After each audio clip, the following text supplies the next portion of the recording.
L'esprit des hommes est détruit. L'esprit des femmes est détruit. Mais il faut reconstruire ces esprits. Il faut reconstruire ces gens. C'est pourquoi Jésus a dit renouvellement de toutes choses. Renouvellement de tout esprit. Renouvellement de toute pensée. Renouvellement de tout corps. Renouvellement de tout temple. Il dit c'est vous. Prenez vos responsabilités. Tu vas sortir de l'église le matin. On va dire monsieur, prends tes responsabilités.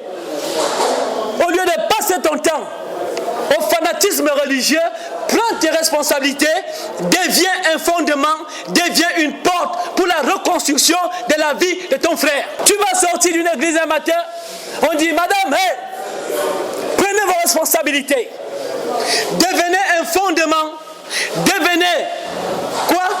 Une porte pour amener votre mari à la vie.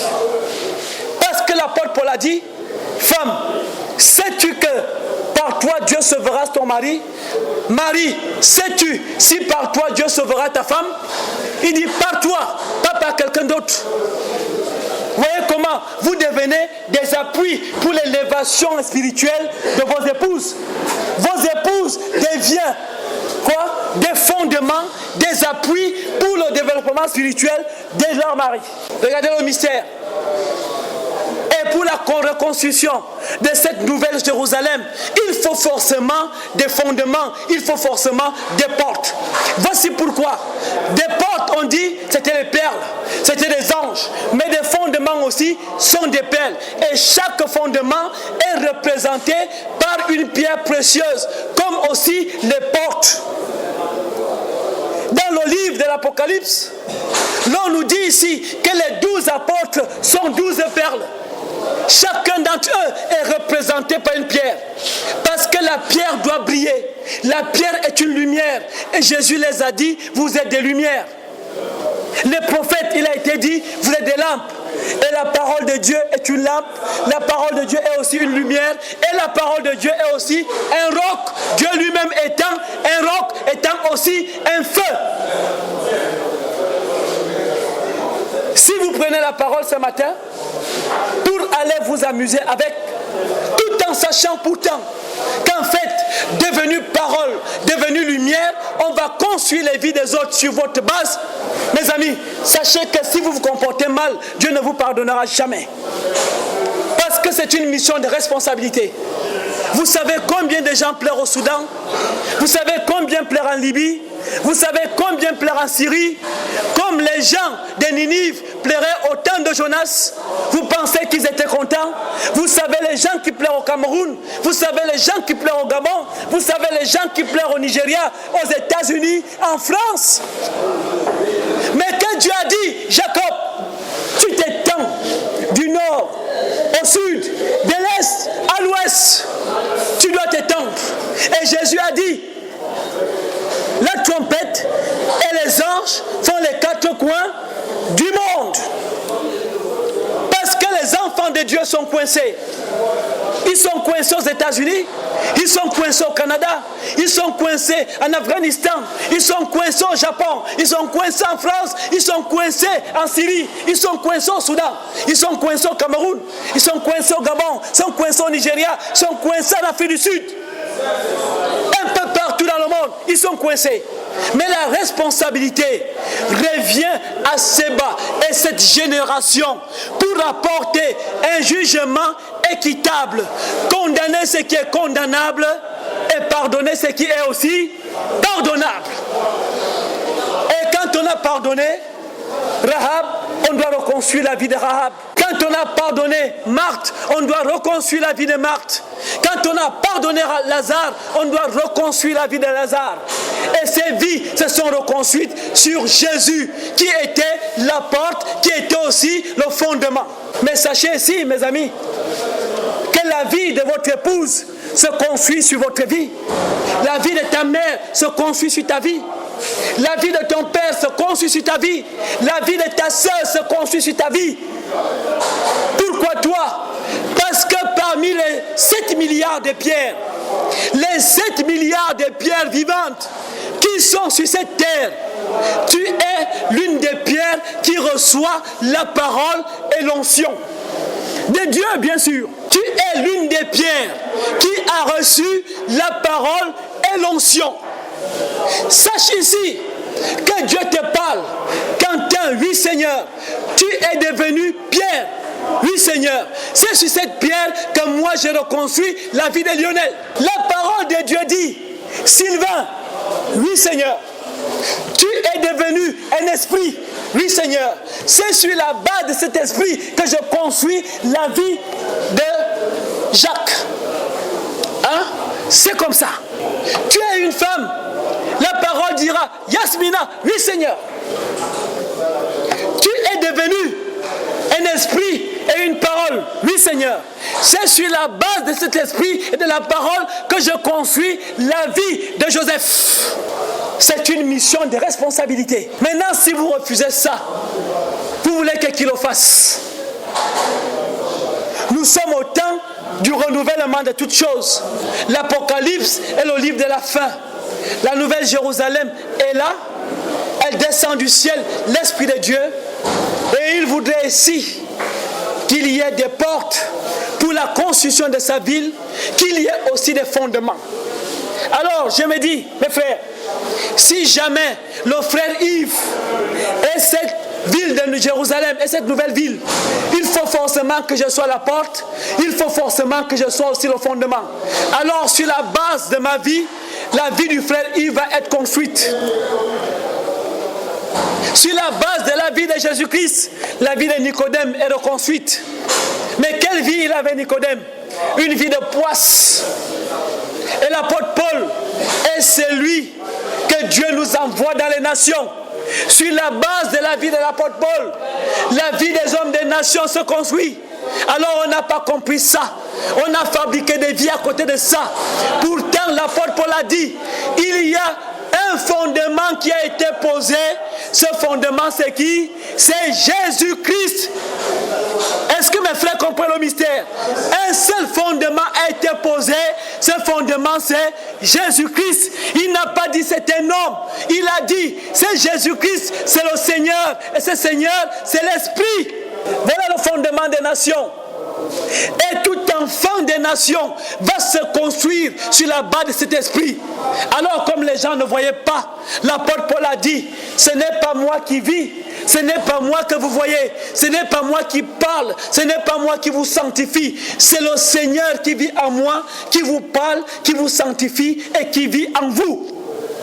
Vous ne voyez pas comme c'est simple? Qui a vu l'esprit? Personne. Mais on peut voir les capacités que l'Esprit a dans le corps de l'apôtre Paul. L'apôtre Paul a vu un homme dont la vie était périmée, accidentée, mort. Par la vie de l'apôtre Paul, cet homme a retrouvé la vie. L'Esprit était sur les eaux d'Élysée. Quand un cadavre a touché ces eaux, le cadavre a retrouvé la vie. Et l'apôtre Paul nous a dit, c'est là où il y a l'esprit, c'est à l'endroit là où se trouve l'esprit, c'est à cet endroit aussi qu'on a la vie, on a la liberté. Mais l'esprit ne se trouve jamais dans une maison des hommes. L'esprit se trouve toujours dans un homme. Alors, si l'esprit se trouve en Jésus, nous avons la liberté, nous avons la vie.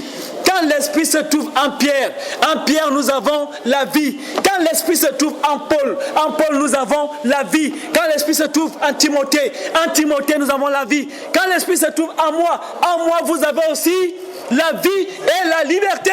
Mais comment pouvez-vous refuser cet esprit? Nous sommes au temps de la reconstruction du monde. Le livre de la fin nous a dit cela. Voici que j'ai fait toutes choses nouvelles. Et quand je fais toutes choses nouvelles, l'Esprit vous rappelle d'abord les anciennes choses que moi-même j'ai renouvelées. Aujourd'hui, mes frères, voici que je fais toutes choses nouvelles. Au lieu de passer le temps à vagabonder dans des associations religieuses, à dire n'importe quoi, dans des sectes religieuses ou faire n'importe quoi, quand vous avez compris cette parole, écoutez-la, mettez-la en pratique pour que vous deveniez une parole et un esprit, afin que vous aussi, vous servez à la construction de la vie de votre prochain. Est-ce que mes frères comprennent?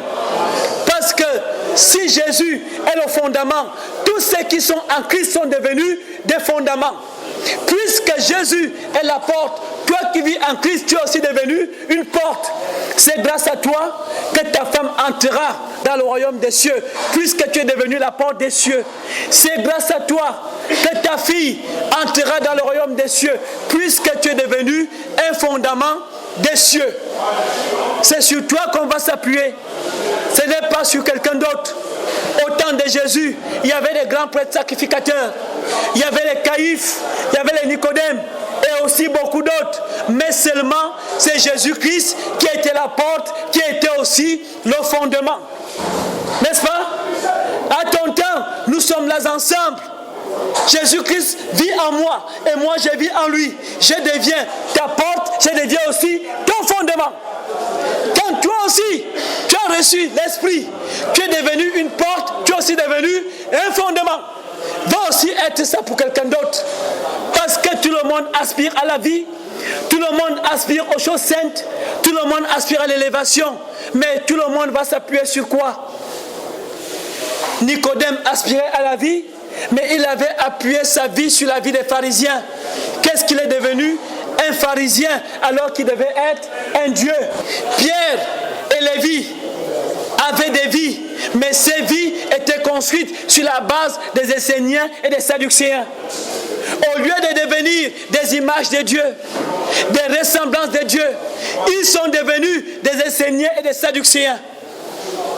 Jusqu'à ce qu'ils ont rencontré Jésus, ils sont entrés par cette porte, ils ont laissé leur vie se reconstruire. Et après, ils sont devenus des Christ. C'est pas ça? Aujourd'hui, c'est la même chose. Tu es un catholique, fils de catholique. Comme Paul était pharisien, fils de pharisien. Mais Jésus-Christ a pris ma personne, s'est mis en moi. Et je suis devenu la porte des cieux, le fondement des cieux, afin que toi, tu entres par moi pour que tu ailles pour le royaume spirituel, que tu deviennes une pierre spirituelle. Tu dois être une maison spirituelle et non une maison catholique, une maison pentecôtiste, une maison machin. Tu es une maison spirituelle. C'est ce que déclarent les Saintes Écritures. Tu n'es pas une maison franc-maçonne. Tu n'es pas une maison rosicrucienne.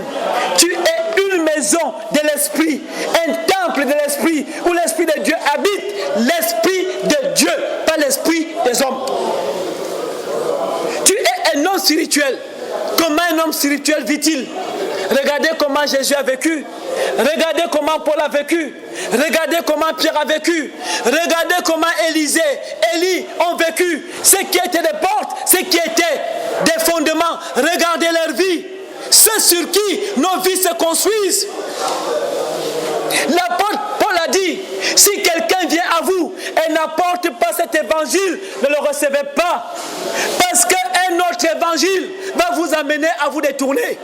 Au lieu d'être enfant de Dieu, vous êtes devenu pharisien. Au lieu d'être saint comme votre Dieu est saint, vous êtes devenu sadducéen. Aujourd'hui, au lieu d'être parfait comme votre Dieu est parfait, vous êtes catholique. Au lieu d'être miséricordieux comme votre Dieu est miséricordieux, vous êtes protestant, vous êtes sunnite, vous êtes chiite. Alors que le mot est simple. Soyez miséricordieux comme votre Dieu est miséricordieux. Soyez saint comme il est saint. Soyez parfait comme il est aussi parfait. Il n'est pas dit soyez pentecôtistes, soyez éveillés, soyez catholiques, soyez islamistes, soyez ceci, soyez cela. Alors toutes ces vies qui sont détruites nécessitent urgemment la reconstruction. Et l'apôtre Paul a dit, ce monde-là qui souffre, emprisonné par ces fausses doctrines, attendent avec un ardent désir la révélation d'un Ruben. Il nous a été donné un fils. Alors quand il a dit, oh, il nous a été donné un Michel, sachez qu'il a été dit aussi, comprenez-le, attachez-vous à lui et soyez alors célèbres et justes. Nagez dans le bonheur, soyez heureux.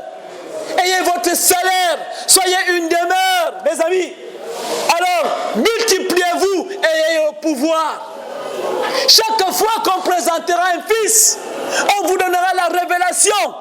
Écoutez la révélation. Jésus-Christ, il est dit, celui-ci est mon fils, écoutez-le. Alors si Jésus-Christ présente Pierre, il est dit quoi? Celui-ci est mon fils, écoutez-le. Si Jésus-Christ nous présente Paul, il est dit quoi? Celui-ci est mon fils, écoutez. Attachez-vous aussi, alors devenez célèbres dans la justice. Ayez le bonheur, soyez heureux, ayez la compensation, soyez la demeure de Dieu, multipliez alors et ayez le pouvoir. Pourquoi cela vous dépasse? Il a dit, ne soyez pas les esclaves des hommes. Ne soyez pas les esclaves des hommes. Soyez libres avec la pensée Christ, libres d'aimer, n'est-ce pas? Libre de retransmettre la paix, parce qu'on ne peut être appelé fils de Dieu que celui qui a l'esprit de la paix. Jérusalem ne peut être fils de Dieu que celui qui a Melchisédek, le roi de la paix. Je vous donne la paix et recevez ma paix. Cette paix surpasse toute intelligence. Elle n'a rien à voir avec la paix de Dieu, la paix des hommes. Elle est une paix qui est l'Esprit Saint de Dieu. Et c'est ce que vous êtes devenus. Des véritables pierres. Des pierres qui ont l'onction de Dieu. Des pierres qui sont où la parole de Dieu est écrite. Des pierres qui sont lumineuses. Des pierres qui sont les témoins de Dieu. Je témoigne de ce que j'ai entendu. Je témoigne de ce que je vois. Je témoigne de ce que je touche. Je témoigne de ce que je sens. Je témoigne de ce que je parle. Et il a dit, j'ai cru, c'est pour ça que j'ai parlé. Et cette pierre aussi est une pierre commémorative. Il faudrait bien que vous soyez capables de rappeler aux gens qu'au commencement, il y a eu un fondement. Le fondateur des fondements s'appelle Jacob. Il avait l'onction. Il a vu les anges monter descendre. Il a entendu. Il est devenu un témoin. Il s'est multiplié en 12. Il est devenu une porte. Il est devenu un fondement. Et c'est ce que nous sommes. Maintenant, c'est une question spirituelle qui ne dépend que de toi et de Dieu. Tu vas courir dans les églises, matin, midi, soir. Où est ton salaire? Dieu dit par la bouche d'Ésaïe, mon ami, c'est à ton profit que je t'éduque. C'est à ton profit, c'est pour ton salaire, c'est pour ton élévation que je prends la peine de te transmettre ça. Venez acheter sans argent. Et Paul lui-même a grandi en amour. Il a grandi en paix. Il a grandi en justice. Il a grandi en puissance tous les jours. Il était la colonne pour les nations. Aujourd'hui, nous sommes toujours là. Je suis là devant vous. Vous allez, comme Paul, dire, ah là là, laissez. Vous savez le mystère? Le mystère est que les bâtisseurs ont toujours rejeté la pierre dont Dieu a fait la principale pour réunir les angles. Voyez-vous? Alors, si un côté c'est l'esprit, un côté c'est le corps, il faut réunir ça. Il faut quelqu'un pour réunir l'esprit et le corps, pour que l'homme ressemble à son Dieu et soit son image. Si un côté c'est Israël, un autre côté c'est les nations, il faut toujours une pierre pour réunir Israël et les nations. Alors, si un côté c'est l'esprit aujourd'hui, un autre côté c'est ta mère, un autre côté c'est ta soeur, un autre côté c'est ton frère, sache que c'est toi qui es la pierre principale que Dieu donne pour rassembler le corps de ta mère et l'esprit de Dieu, pour rassembler le corps de ton frère et l'esprit de Dieu. Voilà ce que tu dois faire comme travail, parce qu'on doit reconstruire les vies. Mais si tu refuses en prétendant qu'il y a un caïphe, oh caïphe est là, oh le pape est là, oh le prêtre est là, sache que Jésus-Christ n'a pas de considération pour ces choses-là que toi tu considères. Il n'a jamais eu de considération pour Caïphe, parce que Caïphe était un bandit spirituel. Il a détourné les hommes de la parole de Dieu. Il n'aura pas de considération pour ce que tu appelles aujourd'hui des grands pasteurs de ceci, de cela. Ce sont des gens qui se sont détournés de la parole et amènent les hommes à se détourner de la parole. Puisqu'honnêtement, vous allez dans des églises aujourd'hui, vous demandez aux gens s'ils sont saints, ils vous disent que tous sont pécheurs. pécheurs et tous sont privés de la gloire. Mais ils ont oublié qu'il a été dit, ils ont été gratuitement sanctifiés par le sang du Christ, pas par leur sang. Par le sang de Paul, par le sang de Pierre, par le sang de Jean, ils ont été gratuitement sanctifiés. Mais ils vous disent, l'homme n'est pas parfait, l'homme tend vers la perfection, l'homme ceci, l'homme cela. Ils reconnaissent en eux-mêmes qu'ils sont aveugles. Ils ont conduit les gens dans l'aveuglement. Je ne peux pas vivre la parole de Dieu et dire que je suis malsain. Quand je sais que deux hommes ne peuvent pas marcher ensemble s'ils ne s'accordent. Si je dois marcher ensemble avec Dieu, je dois m'accorder avec Dieu. Vous pensez que je peux m'accorder avec Dieu comment? Ce n'est pas dans la paix, ce n'est pas dans la justice, ce n'est pas dans la sainteté, ce n'est pas dans l'amour. Est-ce que je peux marcher avec un Dieu d'amour pendant que j'ai la haine? Non, je ne peux pas marcher avec un Dieu saint pendant que je suis malsain. Non, ces hommes-là, je vous dis, ce sont les apôtres de Satan. Ce ne sont pas les apôtres de Dieu. Parce que Judas Iscariote est malsain, Jésus lui a donné un pain amer. Mange et sors. On ne peut pas marcher ensemble. On ne peut pas s'accorder. La parole de Dieu dit, chassez l'homme mauvais du milieu de vous. Il ne faut pas qu'au milieu de vous pousse une plante amère. Une plante qui a des épines. Elle va déranger. Qu'avons-nous de commun entre nous et les méchants? Qu'avons-nous de commun entre le noir et la lumière? Comment donc pouvez-vous dire, nous sommes enfants de Dieu, nous sommes pécheurs et nous sommes privés de la gloire? Vous n'êtes pas de Dieu. C'est comme ça qu'on nous enseigne. Et dans cet amalgame de bêtises, les gens ne parviennent pas à se sanctifier. Mais ils oublient qu'il a été dit, sans la sanctification, vous ne voyez pas la gloire de Dieu. Ne peut voir la gloire que celui qui a un cœur pur. Et ce sont mes paroles qui vous rendent purs. Et Jésus a prié. Il a dit, Père, sanctifie-les par ta parole, parce que ta parole est vérité. Qui peut prier plus que Christ? Qui a déjà prié pour moi? J'ai été sanctifié au moyen de la parole de Dieu. Voici pourquoi Dieu m'envoie vers vous, pour vous sanctifier au moyen de la même parole. Il a envoyé Pierre pour sanctifier Corneille au moyen de la même parole. Il a sanctifié Paul. Il a envoyé Paul chez Ananias. Il faut passer par le chemin de la purification par la parole. Comment je peux réciter toute la Bible, mais je n'ai pas l'amour de Dieu? Dieu est amour, n'est-ce pas? J'ai pensé que Dieu est catholique, mais la parole dit qu'il est amour. J'ai pensé que Dieu est témoin de Jéhovah, mais la parole de Dieu dit qu'il est amour. J'ai pensé qu'il est pentecôtiste, mais la parole dit qu'il est amour. La parole dit, c'est lui qui aime est de Dieu. Tel Dieu est, tel aussi il est. Alors qu'est-ce qu'il est? Un Dieu. Voilà les vies que vous devez reconstruire. Timothée était un homme saint. Tite était un homme saint. Et l'apôtre Paul lui donne des recommandations. Qu'il y a des hommes qui sont des responsables. Dis-leur qu'un responsable doit d'abord être un homme juste et un homme saint.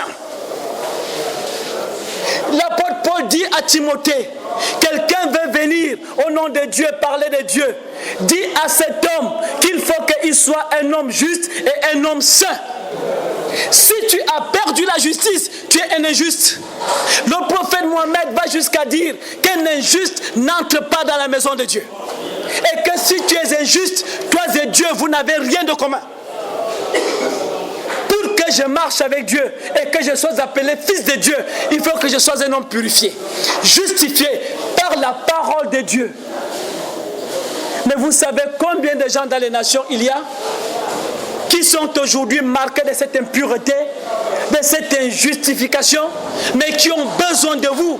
Vous qui êtes devenus des pierres qui ont l'onction, vous qui êtes devenus des témoins, vous qui êtes devenus des lumières, vous qui êtes devenus des pierres commémoratives. Combien de filles, combien d'hommes, combien de femmes ont besoin de vous pour la reconstruction de leur vie? Vous avez besoin de moi pour la reconstruction de vos vies, et Dieu m'envoie vers vous pour la reconstruction de vos vies. Mais mes amis, sachez que derrière chacun d'entre vous se cachent au moins 100 000 personnes qui ont le même besoin, qui sont fatiguées, comme au temps de Jésus-Christ, les gens étaient fatigués. Ils étaient comme des brebis sans berger. Aujourd'hui, vous marchez dans nos villes africaines, les gens sont fatigués. Ils sont comme des brebis sans berger. Mais qui peut être leur berger? C'est toi. Si tu vas me dire, frère, moi, là où tu vois là, je ne peux pas parce que je suis pentecôtiste, tu as échoué dans toute ta voie. Il a dit, ma brebis, écoute ma voix, elle fait quoi? Elle me suit. Mon ami, cette parole peut te parvenir aujourd'hui. Elle te dit seulement, c'est la voix de ton Seigneur, suis-la. Cherche-la, attache-toi à elle. C'est le mystère des 12 prophètes. C'est le mystère des 12 apôtres. Tout le monde qui a vu un fils doit comprendre le fils, doit s'attacher à lui et doit être un homme célèbre, un homme juste, un homme plein de bonheur, un homme heureux, un homme qui a le salaire, un homme qui est devenu une habitation pour les autres, un homme qui se multiplie et un homme aussi qui a le pouvoir.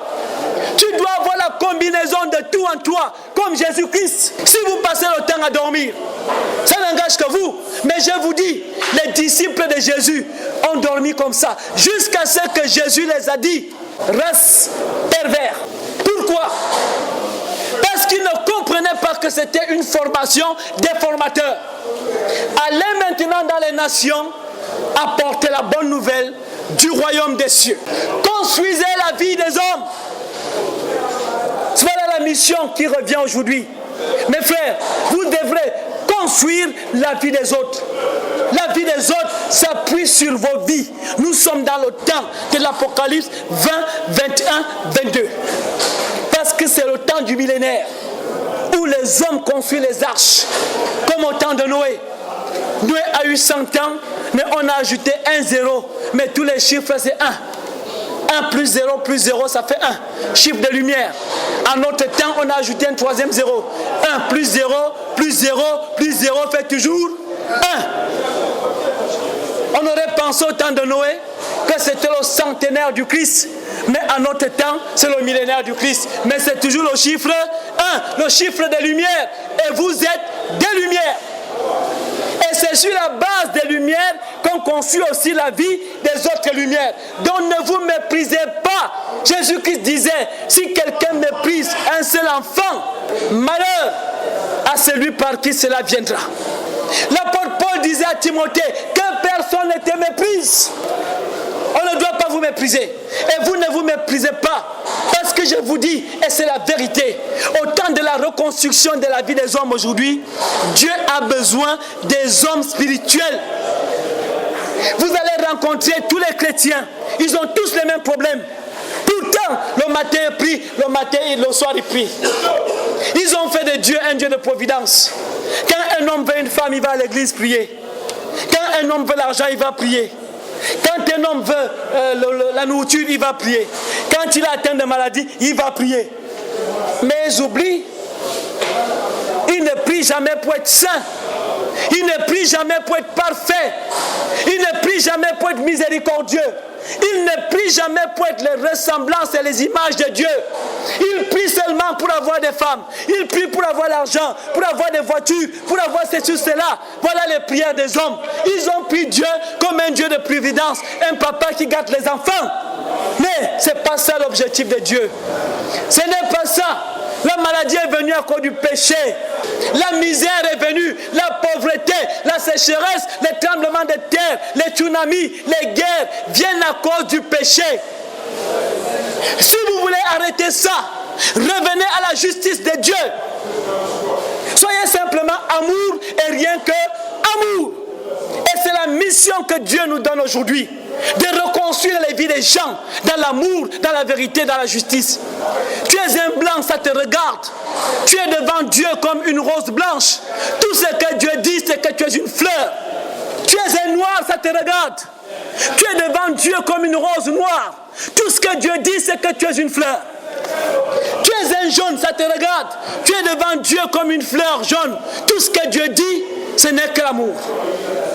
Tu es une fleur. Tu es un rouge, ça te regarde. Tu es devant Dieu comme une fleur rouge, une rose rouge. Et tout ce que Dieu dit, c'est que tu es une fleur. Et tout toutes ces fleurs dans un bouquet font un merveilleux bouquet qui fait beau à voir. Des noirs comme des roses noires, des rouges comme des roses rouges, des blancs comme des roses blanches, des jaunes comme des roses jaunes. Et tous sont pleins d'amour et tous sont des fleurs qui manifestent une odeur respirable. Voilà ce que Dieu dit. Et vous avez cette mission. Nous n'avons pas besoin du racisme dans l'amour de Dieu. L'amour de Dieu ne connaît pas le racisme. Nous n'avons pas besoin du tribalisme. Nous n'avons pas besoin des partis politiques, des partis de ceci, des partis religieux. Tout ce qui compte, c'est l'amour de Dieu qui s'élève au-dessus de tout. Et c'est cet amour que cette pierre avait l'onction, l'Esprit Saint. Et le fruit de l'Esprit Saint, c'est quoi? L'amour. La prière de l'Esprit Saint, c'est quoi? L'amour. Le jeûne de l'Esprit Saint, c'est quoi? L'amour. Et c'est ce que vous êtes. Et c'est ce que les êtres humains ont besoin. Il n'y a pas l'amour noir pour les noirs, l'amour jaune pour les jaunes, l'amour marron pour les marrons, l'amour de l'argent, l'amour des femmes, l'amour du sexe, l'amour des bières. Ce dont il est question ici, c'est l'amour de Dieu, l'amour de la paix, l'amour de la justice, l'amour de la vérité, l'amour de la bonté, l'amour de la maîtrise de soi, l'amour du prochain.